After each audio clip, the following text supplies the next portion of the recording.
my YouTube channel Learning Hub. This video is about Coulomb's law, topic number Coulomb's law of class 12th physics. ठीक है, आज हम इसमें Coulomb's law और उसके आगे के टॉपिक्स को कवर करेंगे. ठीक है, तो Coulomb's law क्या होता है? Coulomb's law बोलता है कि दो पॉइंट चार्जेस के बीच का जो इलेक्ट्रोस्टैटिक फोर्स होता है, मान लो ये हमने दो पॉइंट चार्जेस ले लिए, एक पॉइंट चार्ज लिया Q1, एक पॉइंट चार्ज लिया Q2. तो इन दोनों पॉइंट चार्जेस को हमने R डिस्टेंस से क्या कर दिया, सेपरेट कर दिया. ठीक है, तो कूलम्ब्स लॉ ये बोलता है जो इलेक्ट्रोस्टैटिक फोर्स होता है इन दोनों पॉइंट चार्जेस के बीच का, जो इलेक्ट्रोस्टैटिक फोर्स होता है इन दोनों पॉइंट चार्जेस के बीच का, वो डायरेक्टली प्रोपोर्शनल होता है इन दोनों चार्ज के मैग्नीट्यूड के प्रोडक्ट का. कोई ना कोई मैग्नीट्यूड होता होगा. मान लो इसका 1 कूलम्ब मैग्नीट्यूड है इस चार्ज का और इस चार्ज का 2 कूलम्ब मैग्नीट्यूड है. ठीक है, तो इन दोनों के मैग्नीट्यूड के प्रोडक्ट के डायरेक्टली प्रोपोर्शनल होगा ये इलेक्ट्रोस्टैटिक फोर्स, और इनवर्सली प्रोपोर्शनल होगा इन दोनों चार्जेस के बीच का जो भी डिस्टेंस है उस डिस्टेंस के स्क्वायर के. Coulomb's law बोलता है कि according to Coulomb's law the electrostatic force between two point charges is directly proportional to the product of magnitude of two charge and inversely proportional to the square of the distance between them. तो ये हमारा Coulomb's law state करता है. ठीक है, ये Coulomb's law की हमारी क्या होगी, स्टेटमेंट होगी. Coulomb's law ये बोलता है. ठीक, अब देखिए ये प्रोपोर्शनलिटी कांस्टेंट है तो ये कांस्टेंट यहाँ से हटेगा, तो यहाँ प्रोपोर्शनलिटी साइन है तो प्रोपोर्शनलिटी साइन को हटाएंगे किसी प्रोपोर्शनलिटी कांस्टेंट से, तो यहाँ पर हम k को एज अ प्रोपोर्शनलिटी कांस्टेंट लेते हैं. ठीक है, k हमारा यहाँ पर एक प्रोपोर्शनलिटी कांस्टेंट होता है. इस k को ही हम बोलते हैं डाई इलेक्ट्रिक कांस्टेंट. इसी k को हम बोलते हैं इलेक्ट्रोस्टैटिक कांस्टेंट. क्या बोलते हैं? इलेक्ट्रोस्टैटिक कांस्टेंट बोलते हैं. ठीक है, इस k को बोलते हैं हम इलेक्ट्रोस्टैटिक कांस्टेंट. इलेक्ट्रोस्टैटिक कांस्टेंट है हमारा ये के. ठीक है, इलेक्ट्रोस्टैटिक कांस्टेंट हो गया ये के. अब इसके कोई ना कोई कांस्टेंट है तो इसकी कुछ ना कुछ वैल्यू होती होगी. तो इस के की जो वैल्यू होती है वो के इक्वल्स टू होता है 1/4 पाई एप्सिलॉन नॉट. के की वैल्यू फाइंड आउट करते हैं हम 1/4 पाई एप्सिलॉन नॉट से. ठीक है, ये जो साइन होता है ये साइन हमारा एप्सिलॉन का होता है. अब देखिए ये एप्सिलॉन क्या, अब के की वैल्यू, के को फॉर्मूला तो है 1/4 पाई एप्सिलॉन नॉट. अब के की वैल्यू होती है 9 × 10⁹ न्यूटन मीटर स्क्वायर पर कूलम्ब स्क्वायर. जो के की वैल्यू होती है वो कितनी होती है 9 × 10⁹ न्यूटन मीटर स्क्वायर पर कूलम्ब स्क्वायर. ये छोटे छोटे पॉइंट्स आप लोग नोट कर लीजिए क्योंकि ये बहुत इंपॉर्टेंट होते हैं न्यूमेरिकल्स को सॉल्व करने के लिए. ठीक, के की वैल्यू 9 × 10⁹ न्यूटन मीटर स्क्वायर पर कूलम्ब स्क्वायर होता है. ठीक, अब आता है हमारा ये एप्सिलॉन क्या चीज है, ये परमिटिविटी क्या चीज होती है. ठीक, अब परमिटिविटी क्या चीज होती है? परमिटिविटी हमारी ये जो एप्सिलॉन है, इस एप्सिलॉन को हम बोलते हैं एप्सिलॉन नॉट लिखा हुआ है. ये एप्सिलॉन नॉट हमारा है परमिटिविटी ऑफ फ्री स्पेस.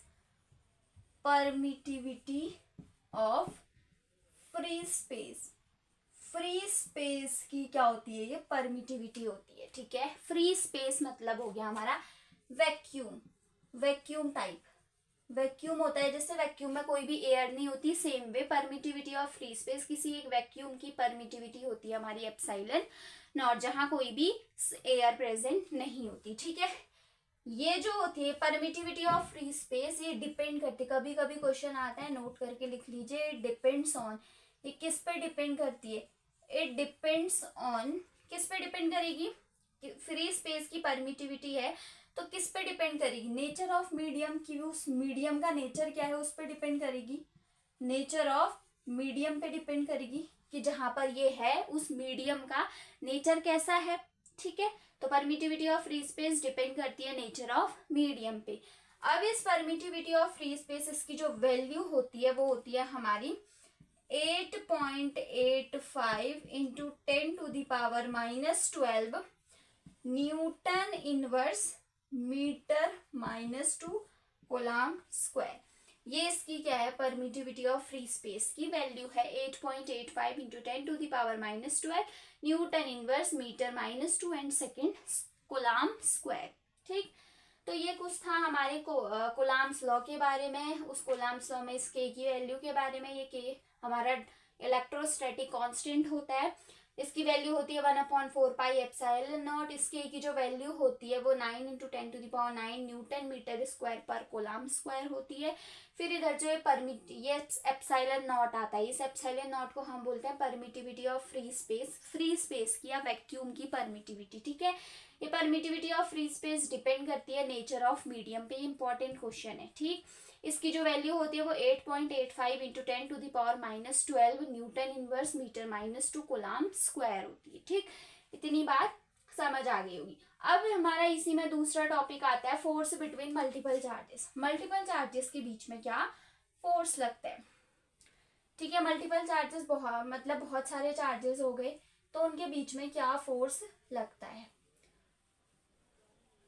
क्या फोर्स लगेगा मल्टीपल चार्जेस के बीच में। देखिए, force between multiple charges, force between multiple charges के बीच में क्या फोर्स लगता है, क्या फोर्स, इसी को हम क्या भी बोलते हैं, किस नाम से भी जानते हैं, इसी को हम जानते हैं प्रिंसिपल ऑफ सुपरपोजिशन के नाम से। बुक्स में बहुत जगह ये नाम लिखा गया है, प्रिंसिपल ऑफ सुपरपोजिशन नाम लिखा गया है, फोर्स बिटवीन मल्टीपल चार्जेस के बदले प्रिंसिपल ऑफ सुपरपोजिशन नाम लिखा गया है। तो फोर्स बिटवीन मल्टीपल चार्जेस को ही प्रिंसिपल ऑफ सुपरपोजिशन के नाम से भी जानते हैं। इसमें क्या होता है, इसके अकॉर्डिंग ये होता है कि जो नेट फोर्स होता है, नेट फोर्स किसी भी चार्ज पे लग रहा है। मल्टीपल चार्जेस बोला है तो एक से ज्यादा नंबर ऑफ चार्जेस होंगे। मान लो एक चार्जेस है यहाँ पर क्यू ए, एक चार्ज हमने बनाया यहाँ पर क्यू बी, एक चार्ज हमने बनाया क्यू सी। ठीक है, इनको यहाँ से हम क्या कर देते हैं, ज्वाइन कर देते हैं। अब देखिए मल्टीपल चार्जेस हैं, एक से ज्यादा चार्जेस है, तो फोर्स बिटवीन मल्टीपल चार्जेस क्या हुआ, इन मल्टीपल चार्जेस के बीच में जो फोर्स लग रहा है, तो इन चार्जेस के बीच में जो फोर्स लगता है, जो नेट फोर्स लगेगा इन तीनों चार्जेस के बीच में जो नेट फोर्स लगेगा, जो टोटल फोर्स लगेगा, वो क्या होगा, जो टोटल फोर्स होगा, जो नेट फोर्स होगा इन चार्जेस के बीच में, वो किसके इक्वल होगा, मतलब वो किसके इक्वल होगा, the net force between these charges is equal to the vector sum of all the force active in these charges. मतलब देखिए, कहने का मतलब क्या है, स्टेटमेंट से समझ नहीं आएगा, एग्जांपल बता रही हूँ। जैसे क्यू ए, ये एक पॉइंट चार्ज है क्यू ए, तो इस पॉइंट चार्ज में इस बी ने क्या लगाया, फोर्स लगाया, तो फोर्स लगाया ए पॉइंट चार्ज में किसने, बी ने, तो एफ ए बी हो गया। फिर देखिए अब फोर्स लगाया किसने, फोर्स लगाया बी पॉइंट चार्जेस में सी ने, तो एफ बी ए हो गया। फिर फोर्स लगाया इस ए पॉइंट चार्ज पे किसने, नहीं, फोर्स लगाया इस ए पॉइंट चार्जेस पे इस सी पॉइंट चार्ज पे किसने, इस ए ने। ठीक है, तो मतलब इन तीनों चार्जेस ने एक दूसरे के ऊपर क्या लगाया, फोर्स लगाया। इस क्यू चार्ज के ऊपर इस बी चार्ज ने क्या लगाया, फोर्स लगाया। कैसे फोर्स लगाया, क्यों फोर्स लगाया, क्योंकि हम जानते हैं कि चार्ज क्या होते हैं, पॉजिटिव नेगेटिव होते हैं। तो ये क्या होंगे, अगर ये दोनों पॉजिटिव चार्जेस हैं तो एक दूसरे को रिपल्सिव फोर्स लगेगा एक दूसरे के बीच में। अगर ये दोनों अपोजिट चार्जेस है तो इन दोनों चार्जेस के बीच में अट्रैक्टिव फोर्स लगेगा। ठीक है, तो वही फोर्स की बात कर रहे हैं हम यहाँ पर। ठीक, तो क्यू ए, इस पॉइंट चार्ज में इस बी ने क्या लगाया, फोर्स लगाया।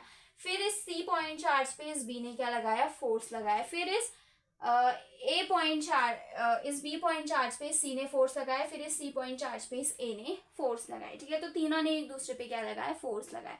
तो जो नेट फोर्स होगा, जो टोटल फोर्स होगा, वो क्या होगा, इन तीनों फोर्सेस का, जो इन तीनों चार्जेस पे जो फोर्स लगे हैं, इन तीनों फोर्सेस का वेक्टर सम होगा। ठीक है, F A C force F A B plus F A B plus F B C plus F C A. ठीक है, ये है हमारा principle of superposition. Principle of superposition ये बोलता है जब एक से ज्यादा चार्जेस होते हैं, जब मल्टीपल नंबर ऑफ चार्जेस होते हैं, तो उन चार्जेस में जो क्या लग रहा है, फोर्स लग रहा है, उन चार्जेस में जो भी फोर्स लग रहा है उनका जो टोटल फोर्स निकलेगा, टोटल जो नेट फोर्स निकलेगा, वो इन सभी फोर्सेस के क्या होगा, वेक्टर सम के इक्वल होगा। जो भी फोर्स इन चार्जेस में लग रहे हैं उन सभी फोर्सेस के वेक्टर सम के इक्वल होगा, उन पे क्या लगने वाला, नेट फोर्स। ठीक है, इसी को हम बोलते हैं प्रिंसिपल ऑफ सुपर पोजिशन। ठीक, अब हमारा जो नेक्स्ट टॉपिक आता है वो आता है हमारा डाइलेक्ट्रिक कांस्टेंट क्या होता है।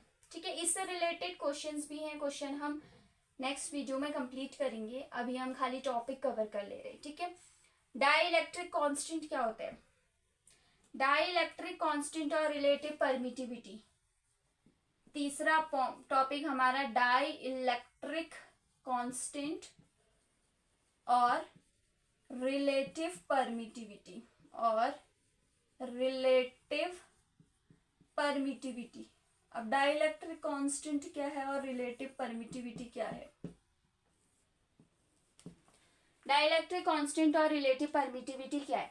डाइलेक्ट्रिक कांस्टेंट को हम डिनोट करते हैं, dielectric constant is denoted by के।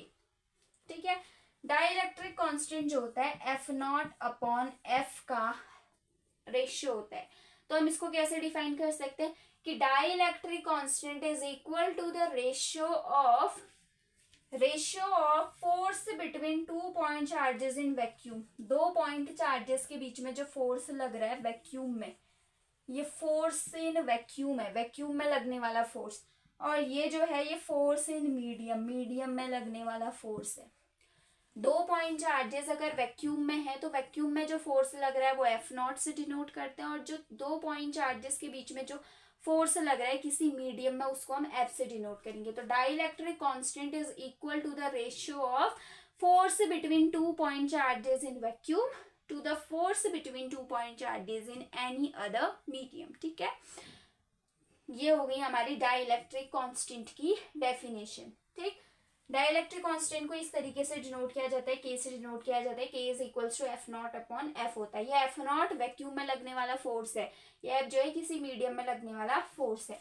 अब हम इनकी वैल्यूज जानते हैं। एफ नॉट की वैल्यू मतलब किसी वैक्यूम में लगने वाला फोर्स 1/4 पाई एप्सिलॉन नॉट लेंगे, Q1 Q2 upon R square. यहाँ पर हम एप्सिलॉन नॉट लेंगे क्योंकि एप्सिलॉन नॉट भी परमिटिविटी होती है, किसकी, वैक्यूम की। ठीक है, क्योंकि ये वैक्यूम में लगने वाला फोर्स है तो यहाँ पर परमिटिविटी किसके लेंगे, वैक्यूम की। ठीक है, अपॉन इस फोर्स को क्या लिखेंगे, 1/4 पाई एप्सिलॉन, सिर्फ एप्सिलॉन लिखेंगे। क्यों, क्योंकि ये मीडियम में लगने वाला फोर्स है और ये मीडियम में लगने वाली फोर्स की परमिटिविटी है। ठीक है, Q1 Q2 upon R square, Q1 Q2 upon R square से Q1 Q2 upon R square cancel हो जाएगा। 4 पाई एप्सिलॉन से हमारा 4 पाई एप्सिलॉन नॉट कैंसिल हो जाएगा। ये चीज हमारी कैसे कैंसिल आउट हुई, ये पता है आपको, ये चीज कैसे कैंसिल आउट हुई। इधर पे 1/4 पाई से 1/4 पाई कैंसिल हुआ है, यहाँ पर Q1 Q2 upon R square से Q1 Q2 upon R square cancel हुआ है। हमारे पास क्या बचा, ऊपर बचा 1/एप्सिलॉन नॉट बचा। ठीक है, अपॉन नीचे क्या बचा, 1/एप्सिलॉन बचा। ठीक, ये चीज ऊपर जाती है, ये चीज इधर मल्टीपल होती है, ये तो हमें पता है। ये एप्सिलॉन ऊपर जाएगा तो एप्सिलॉन अपॉन एप्सिलॉन नॉट आ जाएगा। तो ये रिलेशन होता है हमारा किसके बीच में, डाइलेक्ट्रिक कांस्टेंट के बीच में। तो K is equals to epsilon upon epsilon naught. ठीक है, ये रिलेशन है हमारा। तो समझ आया डाइलेक्ट्रिक कांस्टेंट क्या होता है और रिलेटिव परमिटिविटी क्या होता है। डाइलेक्ट्रिक कांस्टेंट और रिलेटिव परमिटिविटी के बीच में ये रिलेशन होता है, K is equals to epsilon upon epsilon naught. ठीक, ठीक है, नेक्स्ट आता है हमारा continuous charge distribution. Continuous charge distribution, charge जो होता है वो एक ही जगह तो नहीं रहेगा, उस चार्ज का क्या होगा, डिस्ट्रीब्यूशन होगा, डिस्ट्रीब्यूट होगा चार्ज। तो अब हम उसी के बारे में पढ़ते हैं कि continuous charge distribution. Continuous charge distribution, continuous charge distribution. अब कंटिन्यूअस चार्ज डिस्ट्रीब्यूशन क्या होता है, क्या होता है कंटिन्यूअस चार्ज डिस्ट्रीब्यूशन। मतलब when a charge is distributed uniformly in the surface, किसी भी सरफेस में, मान लो ये हमारा एक सरफेस है, इस सरफेस में चार्ज जो है यूनिफॉर्मली डिस्ट्रीब्यूट हुआ है, ये हमारे क्या है, चार्ज है, ये चार्ज किसी भी सरफेस में हमारे यूनिफॉर्मली डिस्ट्रीब्यूट हुए हुए हैं, ठीक। तो इसी को हम बोलते हैं चार्ज डिस्ट्रीब्यूशन, मतलब चार्ज का डिस्ट्रीब्यूशन। चार्ज है ना, जैसे Q1 हो गया, Q2, Q3, ये अलग अलग चार्ज है, Q4, Q5, Q6, Q7, Q8, ये अलग अलग चार्जेस सरफेस के अंदर जो है क्या हुए हैं, डिस्ट्रीब्यूट हुए। कैसे डिस्ट्रीब्यूट हुए, यूनिफॉर्मली ना, एक ही जगह तो नहीं है, पूरी सरफेस में डिस्ट्रीब्यूट हुए हैं, तो इसी को हम बोलते हैं चार्ज का डिस्ट्रीब्यूशन। मतलब यूनिफॉर्मली हो जाना, किसी भी चार्ज का डिस्ट्रीब्यूशन सरफेस में जो है यूनिफॉर्मली डिस्ट्रीब्यूट हो जाना, ठीक है, उसी को हम चार्ज डिस्ट्रीब्यूशन बोलते हैं। अब चार्ज डिस्ट्रीब्यूशन हमारे तीन तरीके के होते हैं, तीन तरीके से चार्ज जो है किसी भी सरफेस पे यूनिफॉर्मली डिस्ट्रीब्यूट होता है, ठीक है। पहला आता है हमारा लीनियर चार्ज डिस्ट्रीब्यूशन। पहला क्या है हमारा, लीनियर चार्ज डिस्ट्रीब्यूशन। लीनियर, अब नाम से ही पता चल रहा है, लीनियर चार्ज मतलब एक लाइन में, एक स्ट्रेट लाइन में जब चार्ज का डिस्ट्रीब्यूशन होगा, लीनियर चार्ज डिस्ट्रीब्यूशन। अब लीनियर चार्ज डिस्ट्रीब्यूशन क्या होगा, इसका मतलब है, इसकी डेफिनेशन है, जब चार्ज डिस्ट्रीब्यूट हुआ है uniformly over the surface of a wire.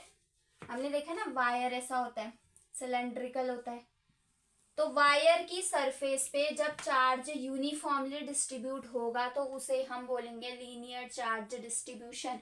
When charge is distributed uniformly over the surface of a wire is called linear charge distribution. Wire के ऊपर जब चार्ज हमारा यूनिफॉर्मली डिस्ट्रीब्यूट होगा, जैसे Q1 यहाँ, Q2 यहाँ, Q3 यहाँ, Q4 यहाँ, Q5 यहाँ, मतलब पूरी सरफेस के ऊपर चार्ज का यूनिफॉर्मली डिस्ट्रीब्यूट हो जाना, इक्वली डिस्ट्रीब्यूट हो जाना, उसे हम बोलते हैं लीनियर चार्ज डिस्ट्रीब्यूशन, ठीक है। लीनियर चार्ज डिस्ट्रीब्यूशन देखा जाता है कहाँ पे, वायर पे देखा जाता है। क्यों वायर, क्योंकि क्या होता है, स्ट्रेट होता है। लीनियर चार्ज डिस्ट्रीब्यूशन को डिनोट करते हैं हम लैम्डा से। Lambda is equals to Q upon L, इसका फॉर्मूला है, इंपॉर्टेंट फॉर्मूला है, please keep it in your mind. Important formula है, लैम्डा से डिनोट करते हैं हम लीनियर चार्ज डिस्ट्रीब्यूशन को, वो होता है Q अपॉन L के इक्वल, ठीक है। दूसरा आता है हमारा सरफेस चार्ज डिस्ट्रीब्यूशन। अब हमने देख लिया वायर पे कैसे चार्ज का डिस्ट्रीब्यूशन होता है, अब हम देखते हैं सरफेस पे कैसे चार्ज का डिस्ट्रीब्यूशन होता है। दूसरा आता है हमारा सरफेस चार्ज डिस्ट्रीब्यूशन।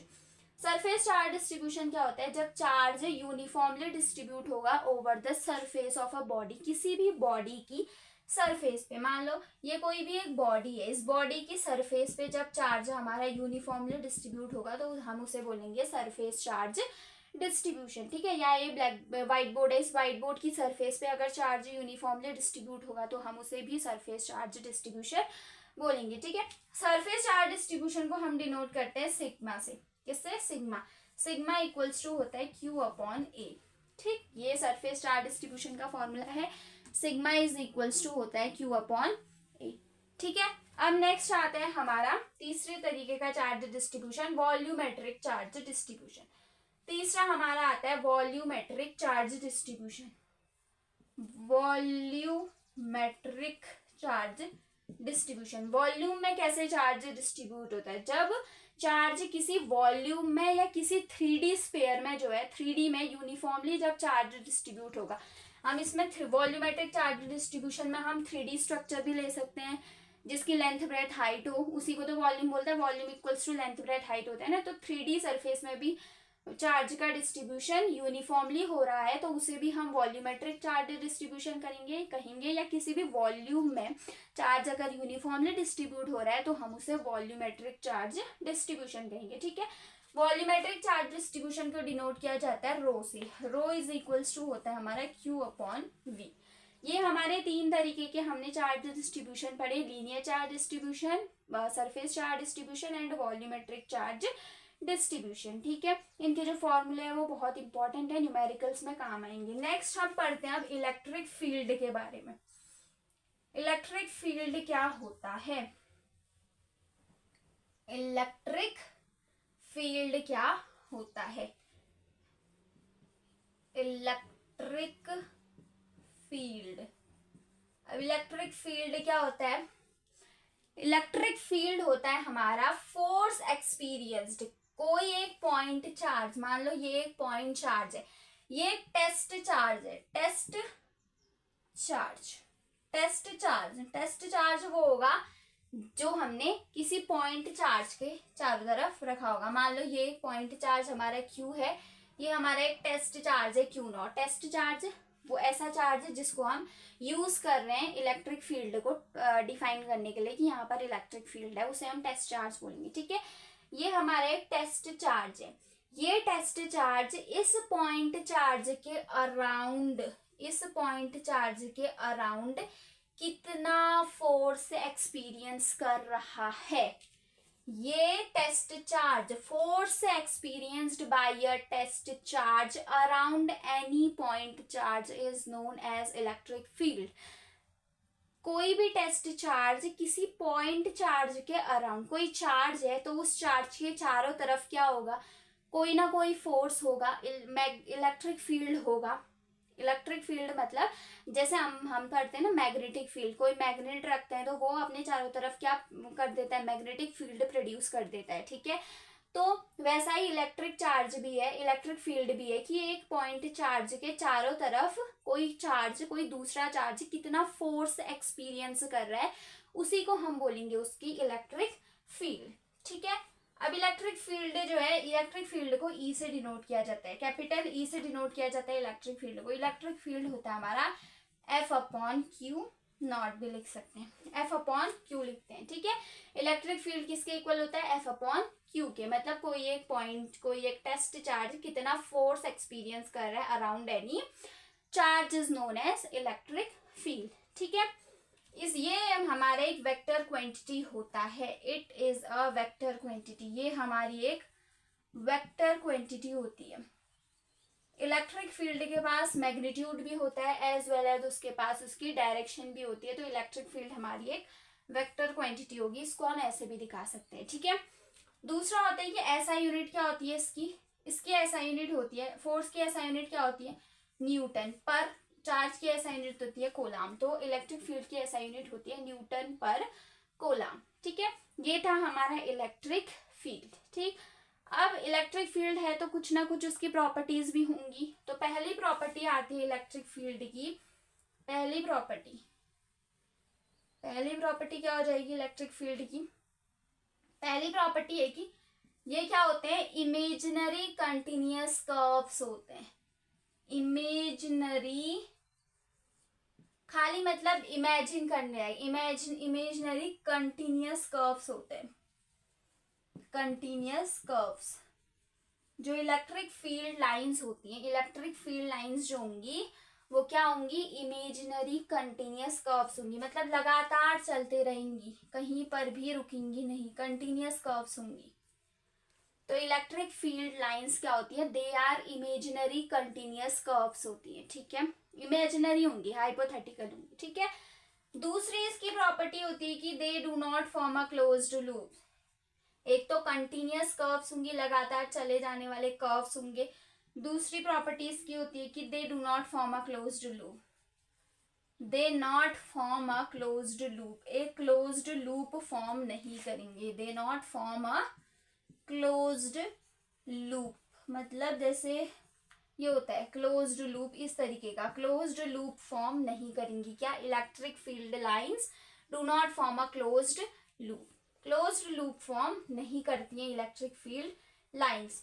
तीसरे क्या होती है इसकी property, they start from a positive surface of a positive charge to the surface of a negative charge. मतलब पॉजिटिव से नेगेटिव की तरफ वो क्या होती हैं, स्टार्ट होती है। इलेक्ट्रिक फील्ड लाइंस स्टार्ट होती हैं पॉजिटिव से नेगेटिव की तरफ। ठीक है, चौथी जो उसकी प्रॉपर्टी होती है वो क्या होगी, ये नॉर्मल होती है, किसी भी सरफेस पे नॉर्मल होंगी, नॉर्मल टू द सरफेस, कि जिस भी सरफेस पे इलेक्ट्रिक फील्ड लाइंस पड़ेंगी वो क्या होंगी, उस सरफेस पे नॉर्मल होगी। मान लो कोई एक सरफेस है, इस सरफेस पे हमारी इलेक्ट्रिक फील्ड लाइंस पड़ रही हैं, इलेक्ट्रिक फील्ड लाइंस हैं ये इलेक्ट्रिक फील्ड लाइंस है हमारी, ये सरफेस के क्या होंगी, नॉर्मल होंगी। है नहीं इस सरफेस पे नॉर्मल, ये हमारा सरफेस है, सरफेस पे परपेंडिकुलर पड़ रही है, ये भी परपेंडिकुलर डालनी है यहाँ पे। तो इलेक्ट्रिक फील्ड लाइंस क्या होंगी, ये ऐसे नीचे भी पड़ सकती है इलेक्ट्रिक फील्ड लाइन। तो हर सरफेस पे क्या हो रही है, परपेंडिकुलर हो रही है। तो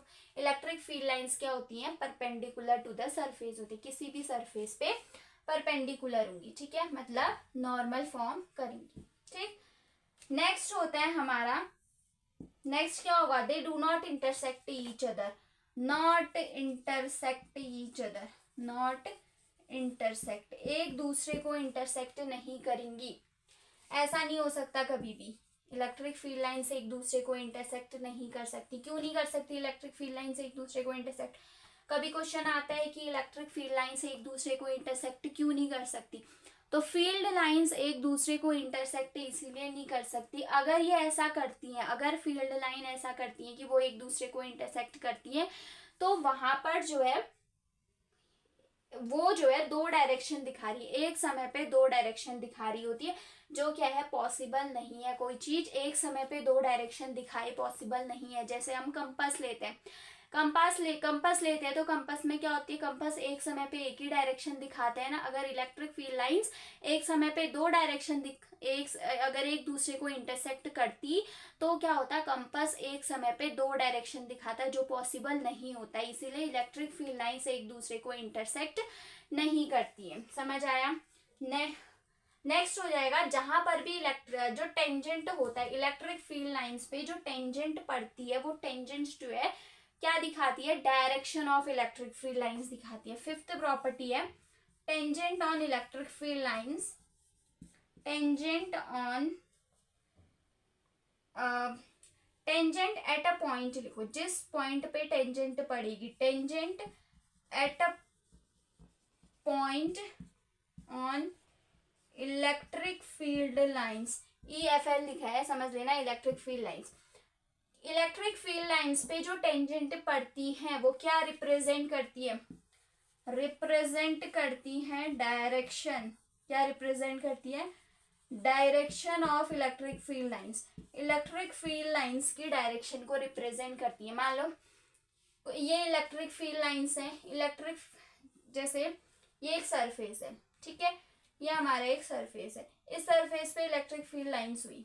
अब इस सरफेस पे क्या पड़ रही है, टेंजेंट पड़ रही है, ये हमारी टेंजेंट है, किसी भी सरफेस पे टेंजेंट पड़ी, ठीक है, ये टेंजेंट किसी भी सरफेस पे पड़ रही है, तो ये टेंजेंट क्या शो कर रही है, इलेक्ट्रिक फील्ड लाइंस की डायरेक्शन को शो कर रही है।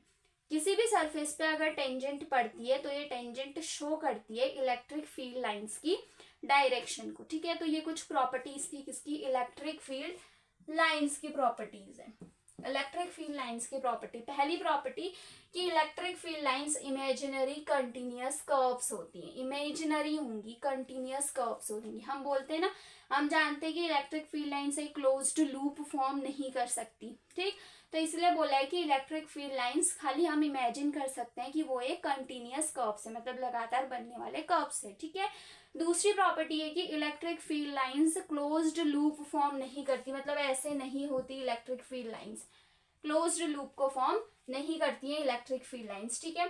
तीसरी प्रॉपर्टी है कि electric field lines positive charge से नेगेटिव चार्ज की साइड मूव करती है, पॉजिटिव चार्ज की सरफेस से नेगेटिव चार्ज की सरफेस पे मूव करती है इलेक्ट्रिक फील्ड लाइंस।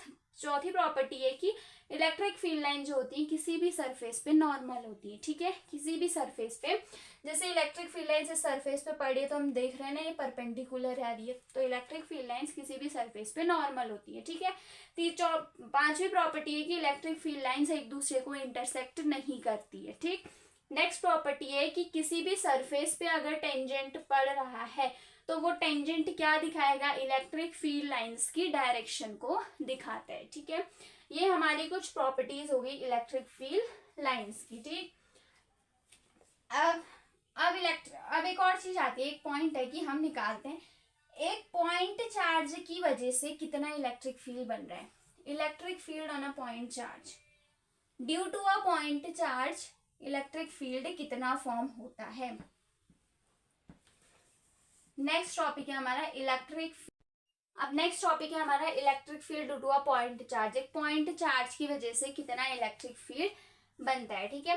तो सबसे पहले हमने दो चार्जेस ले लिए, हमने एक चार्ज लिया Q और एक चार्ज लिया हमने पॉइंट चार्ज Q नॉट, इन दोनों को हमने R डिस्टेंस से क्या कर दिया, एक दूसरे से सेपरेट कर दिया।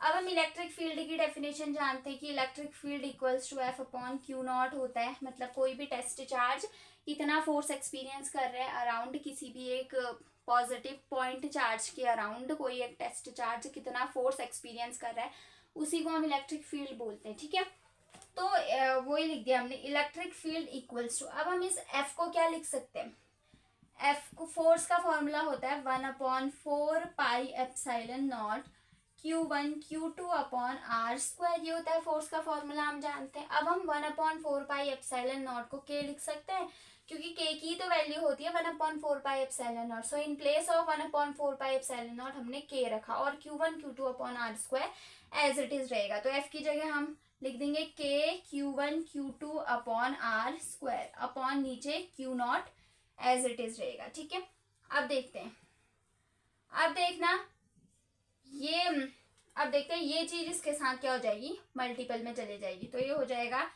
E इक्वल्स टू के Q1, सॉरी एक हमने Q1 एक चार्ज हमने Q लिया है और एक चार्ज हमने Q0 लिया है। तो जो फोर्स होता है वो इलेक्ट्रोस्टैटिक फोर्स यही तो होता है ना, डायरेक्टली प्रोपोर्शनल होता है दो चार्ज के मैग्नीट्यूड के। तो एक चार्ज हमने Q लिया है, एक चार्ज हमने Q0 लिया है। ठीक, इसके रिस्पेक्ट में लेंगे हम फोर्स को ऐसे। तो Q0 upon R square into Q0 से हमारा Q0 कट जाएगा, तो E इज इक्वल्स टू आ जाएगा हमारा K Q upon R square. तो electric field due to a point charge कभी पूछता है तो होता है K Q upon R square. Electric field due to a point charge हमारा निकल गया, जो होता है K Q upon R square. ठीक, अब इसके बाद हम एक और टॉपिक करते हैं, इलेक्ट्रिक डाइपोल। ये हमारा था electric field due to a point charge. ठीक, कभी इसका डेरिवेशन भी पूछ लेता है कि निकालो कितना होता है, तो ये चीज थोड़ी इंपॉर्टेंट ही है, तो इसको अच्छे से नोट डाउन कर लेना। नेक्स्ट है हमारा इलेक्ट्रिक डाइपोल क्या होता है। इलेक्ट्रिक डाइपोल क्या होता है, इलेक्ट्रिक डाइपोल, डाइपोल कैसे बनता है, डाइपोल हमेशा दो अपोजिट चार्जेस से मिलकर बनता है, दो अपोजिट चार्ज होने चाहिए उसमें। इलेक्ट्रिक, नेक्स्ट टॉपिक है electric dipole. Electric dipole, electric dipole क्या होता है, अरेंजमेंट है इलेक्ट्रिक डाइपोल दो अपोजिट चार्जेस का। It is an arrangement of two opposite charges, दो अपोजिट चार्जेस का अरेंजमेंट है जो एक दूसरे से स्मॉल डिस्टेंस में क्या होते हैं, सेपरेट होते हैं। फॉर एन एग्जांपल, एक चार्ज ले लिया मैंने Q, दूसरा चार्ज लिया Q, बट दो अपोजिट चार्जेस लेने हैं, तो एक प्लस Q लेंगे, एक हम माइनस Q लेंगे। तो दो अपोजिट चार्जेस का अरेंजमेंट जो एक दूसरे से स्मॉल डिस्टेंस से क्या है, सेपरेट है। इन दोनों के बीच के डिस्टेंस हम 2a ले लेते हैं। ठीक है, तो इलेक्ट्रिक डाइपोल क्या है, it is an arrangement of two opposite charges which are separated by each other with a small distance.